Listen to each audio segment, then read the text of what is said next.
नमस्कार दोस्तों, स्वागत है आपका इस वीडियो में। आज के इस वीडियो में हम लोग मध्यमा क्लास में प्रीवियस ईयर क्वेश्चन आपके सामने रखने वाले हैं और हम आपको दिखाने वाले हैं कि हमने जो आपको अभी तक जो चैप्टर पढ़ाए हैं उससे कितना क्वेश्चन मिल रहे हैं और कहाँ से क्वेश्चन आ रहे हैं। आप लोग को विश्वास हो जाएगा कि नहीं, जो सर पढ़ा रहे हैं वही से क्वेश्चन आ रहे हैं और कितने ईजी में हमने आपको क्वेश्चन भी बताए थे। तो वो परीक्षा का क्वेश्चन जो 2023 में पूछा गया था वो आप सबका मांग भी था कि हमको पिछले ईयर का क्वेश्चन बता दीजिए कि कैसे क्वेश्चन आ रहे हैं, किस तरीके से हम तैयारी करेंगे। तो ये हमको आपसे बेहतर पता है कि आपको कैसे तैयारी करवाना है, क्योंकि आप इस बार एग्ज़ाम दीजिएगा और हम पिछले 3 वर्षों से ऑनलाइन क्लासेज मध्यमा का दे रहे हैं। इससे पहले ऑफलाइन आप बच्चों को पढ़ाते थे, तो हमें पता है कि कहाँ से क्वेश्चन मध्यमा में आ रहे हैं। तो वो हम आपको प्रूफ भी दिखा देते हैं। और जैसे कि हमने आपको एक चैप्टर बताए हैं, सब टॉपिक से जितने भी सब्जेक्ट है सबसे एक एक चैप्टर देखे हैं। संस्कृत अभी बाकी है, संस्कृत का भी हम लोग देखेंगे। तो क्वेश्चन के तरफ हम लोग बढ़ते हैं और सारा हम लोग प्रीवियस ईयर का क्वेश्चन देख लेते हैं। और जो भी अभी तक बैच नहीं लिए हैं वो सारे कैंडिडेट बैच ले लीजिए, क्योंकि अब आपको विश्वास हो जाएंगे कि नहीं, जो सर पढ़ा रहे हैं वही से क्वेश्चन आ रहे हैं, सर के पीडीएफ से, सर के नोट्स से ही क्वेश्चन आ रहे हैं। तो आप लोग ज़रूर बैच ले लीजिए, क्योंकि हम आपको प्रीवियस ईयर क्वेश्चन दिखाने वाले हैं अभी जस्ट। और आप मात्र 200 रुपया पेमेंट करके ऑल सब्जेक्ट का पीडीएफ क्वेश्चन, जो क्वेश्चन आंसर है, जो ऑब्जेक्टिव क्वेश्चन है, लॉन्ग क्वेश्चन है, सारे क्वेश्चन हम आपको दे रहे हैं। साथ ही सारे क्वेश्चन का एक्सप्लेनेशन, सारे क्वेश्चन को हम क्लास में आपको एक्सप्लेन करके समझा भी रहे हैं मात्र 200 रुपया में। और इसमें हम कंप्यूटर से टाइप करवा के आपको दे रहे हैं और खुद से भी जहाँ पर ज़रूरत पड़ रहा है वहाँ पर नोट्स बना के दे रहे हैं। तो आपके लिए इतनी सारी मेहनत कर रहे हैं, तो आप लोग का भी फ़र्ज बनता है कि अच्छे से मन लगा के पढ़े, ताकि जब रिजल्ट आए तो लगे कि नहीं, सबका रिजल्ट अच्छा आया है। तो चलिए हम लोग ये क्वेश्चन के देख लेते हैं, क्वेश्चन क्या कुछ कह रहे हैं। तो हम लोग साइंस का है, जैसे कि एक चैप्टर प्रकाश का परावर्तन देखे हैं, उसका ऑब्जेक्टिव सब्जेक्टिव भी देख चुके हैं और फिर हम उसको रिपीट करके हम आपको अभी प्रूफ भी दिखाएंगे। जो भी अभी लेक्चर वो वाला नहीं देखे हैं साइंस का, जो क्लास ले चुके हैं उसको तो हमने भेज दिया है, नोट्स भी भेज दिए हैं और लेक्चर भी भेज दिया, वो नोट्स भी हम आपको दिखाएंगे। और उसमें जैसे कि पहले क्वेश्चन देख लीजिए, उसके बाद हम लोग वहाँ पर चलेंगे। क्वेश्चन क्या पूछ रहा है कि प्रकाश के परावर्तन के कितने नियम होते हैं। अपवर्तन है, मतलब कि परावर्तन हमने पढ़ा है, तो प्रकाश का अपवर्तन का भी 2 नियम है, वो भी हमने आपको बताए थे। इसके बाद दाढ़ी बनाने में कौन से दर्पण का उपयोग होता है, ये हम लोग कर चुके हैं। जो नहीं देखे हैं उसे नहीं पता, जो देख चुके हैं हमारा वीडियो उनको पता है कि ये सारे कुछ हमने कर चुके हैं। अभी हमने एक ही चैप्टर बताया है, ये भी क्वेश्चन भी हम लोग कर चुके हैं। जब ये कह रहा है कि विद्युत धारा वाला ये क्वेश्चन है, विद्युत धारा आगे हम लोगों का क्वेश्चन में आएंगे तो वहाँ भी हम लोग करेंगे। दोष वाला भी आगे हम लोगों का आने वाला है, ये हम लोग कर चुके हैं। उसके बाद ही हम यदि बात करें तो फिल इन द ब्लैंक्स में हम चलते हैं। फिल इन द ब्लैंक्स में प्रकाश डॉट डॉट में चलती है, सीधी रेखा में चलती है, ये भी हम लोग देख चुके हैं। ये लेंस वाला हम लोग का दूसरा चैप्टर है, ये हम देखने वाले हैं। वही यदि हम बात करें तो प्रकाश के परावर्तन के कितने नियम है वो हम आपको दिखाते हैं। 2 नंबर में पूछा गया लेंस के कितने प्रकार होते हैं, ये अवतल और उत्तल दर्पण के 2 अंतर बताए, ये हमने क्लास ले रहे थे तो उस टाइम हमने आपको बताए थे कि इसका अंतर आपसे पूछेंगे। 2023 में पूछा गया है, आप देख सकते हैं।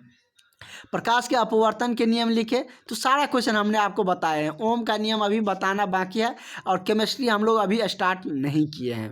तो आप देख सकते हैं कि हमने जो पढ़ाए हैं उससे सारे क्वेश्चन आ रहे हैं और 1-2 क्वेश्चन जो बच रहे हैं वो क्वेश्चन हमने उस टॉपिक को ही अभी नहीं किए हैं, तो वो हम आपको दिखा देते हैं जो हमने आपको पढ़ाए थे। और वो क्लास का लेक्चर जिनको चाहिए वो हम आपको प्रोवाइड कर देंगे। ये टॉपिक आपको बताए थे, जो भी बैच लिए हैं उनको ये हमने प्रोवाइड कर दिए हैं, दे चुके हैं। उसके बाद यदि हम बात करें तो इसका जो 2 लेक्चर हम लोगों का हुआ है, एक में हम लोगों ने इसका चैप्टर का जो लॉन्ग क्वेश्चन है उसको देखे थे, उसके बाद हम लोगों ने ऑब्जेक्टिव देखे थे।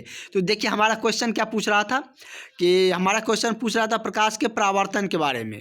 तो प्रकाश, इसमें हम लोगों ने दर्पण के बारे में देखे, समतल दर्पण, अवतल दर्पण, उत्तल दर्पण, गोलीय दर्पण। उसके बाद यदि हम बात करें तो यहाँ पर अवतल और उत्तल दर्पण से अंतर पूछ रहे थे, तो अंतर हमने आपको वहाँ पर 2 अंतर पूछ रहे थे, हमने इसमें 3 आपको ऑलरेडी बता रखे हैं। वही उपयोग की बात करें तो दाढ़ी बनाने में पूछा था कि कौन सा दर्पण का उपयोग होता है, हमने यहाँ पे लिखा दिए थे। वहाँ पे पूछ रहे थे कि दाढ़ी हजामती के लिए या दाढ़ी बनाने में कौन सा दर्पण उपयोग होता है, तो अवतल दर्पण। अवतल दर्पण के एक ही नहीं, हमने उसका 3 उपयोग बता दिए, 3-4 उपयोग बताए। इसमें भी इसका भी हमने उपयोग बता दिए हैं। 23 में ये क्वेश्चन आया है तो 24 में आपको ये पूछेंगे, हमें पता है कहाँ से क्वेश्चन आएगा। और यदि इसका हम ऑब्जेक्टिव की बात करें तो ऑब्जेक्टिव भी हमने इसको बता दिए हैं, इसका ऑब्जेक्टिव भी हम आपको दिखा देते हैं, तो आपको प्रूव हो जाएगा। जो भी क्लास लिए हैं उनको सारा कुछ मिल रहा है। आप लोगों के लिए हमने ऐसे मतलब कंप्यूटर से टाइप करवाए हैं और पूरे इजी में सारा कुछ हमने ऑब्जेक्टिव और शॉर्टली थ्योरी दिए हैं। और देखिए इसी से क्वेश्चन आपका आया था कि प्रकाश के परावर्तन के कितने नियम है। फर्स्ट हम लोग लेक्चर में इसको देखे थे, और कौन कौन से मतलब आपतन कोण परावर्तन कोण होते ये भी हमने बताए थे। कौन कौन से 2 नियम है वो भी हमने आपको बता दिए थे। और इस बार समतल दर्पण से एक क्वेश्चन आएगा वस्तु की दूरी और प्रतिबिंब की दूरी को लेकर, और ये क्वेश्चन आया था। देखिए ऑब्जेक्टिव में ये क्वेश्चन था ना कि हजामती के लिए किस दर्पण का उपयोग किया जाता है, और ये हमारा फर्स्ट सवाल ही दिया गया है। तो आप समझ सकते हैं कि आपका एक भी क्वेश्चन छूटने वाला नहीं है। किसी भी तरीके से क्वेश्चन आएगा तो आप ज़रूर बना लीजिएगा, और इस बार ये क्वेश्चन आपके एग्जाम में देखने को मिल जाएंगे। और वही हम यदि बात करें तो एक और क्वेश्चन थे कि प्रकाश किस रेखा में गमन करती है, तो ये क्वेश्चन यहाँ पर है, देख सकते हैं। 20 में भी पूछा गया था कि प्रकाश सरल रेखा में गमन करती है। तो हमने आपको सारा जो क्वेश्चन आते हैं वो सारा हमने आपको करवा दिया। 1-2 क्वेश्चन इससे थे प्रकाश का अपवर्तन से, तो प्रकाश का अपवर्तन अभी चैप्टर हमारा बाकी है, इसको भी देखेंगे।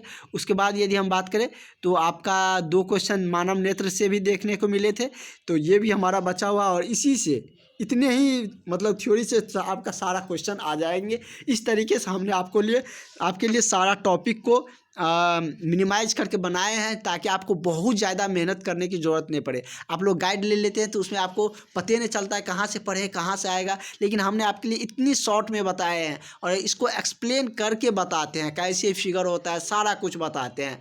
तो जो बैच लेते हैं उसका एक भी क्वेश्चन एग्ज़ाम में मिस नहीं होगा। और हमसे जो जुड़े रहिएगा वो समझिए कि फर्स्ट डिवीज़न में भी आपको 80% नंबर ज़रूर आएगा। तो आप लोग ज़रूर बैच ले लें जो भी अभी तक नहीं लिए हैं, क्योंकि आपको अंत तक तो लेना ही पड़ेगा। और उस अंत तक हमने ऐसी ऐसी चीज़ आपके लिए बना के रखे हैं कि बहुत शॉर्ट में आपको बहुत नंबर आ जाएगा। अंत तक लेना ही पड़ेगा, तो आप लोग अभी ले लीजिए, ज़्यादा बेनिफिट होंगे। पूरे क्वेश्चन को आप बना के आएंगे, पूरे क्वेश्चन बन जाएंगे, तो आपको निश्चित रूप से 80% से भी ऊपर मतलब कि फर्स्ट डिवीज़न में भी अच्छा नंबर आपको आएगा। तो चलिए हमने आपको प्रीवियस ईयर का क्वेश्चन भी दिखा दिए, सारा एक्सप्लेनेशन कहाँ से क्वेश्चन आएगा हमने पढ़ा। एक ही क्लास लिए अभी साइंस का हमने एक ही चैप्टर कवर किया, उसी से हमारा 4-5 क्वेश्चन बन रहा है। अभी हमारा कोई और टॉपिक बाकी भी है। तो इस तरीके से हमने सबका एक एक टॉपिक, हिंदी का भी ले लिए, हिंदी का भी हम आपको दिखाएंगे, और सारे सब्जेक्ट का एक मतलब कि हम प्रीवियस ईयर क्वेश्चन आपको करवाएंगे। तो चलिए हम लोग मिलते हैं नेक्स्ट वीडियो में। Thank you.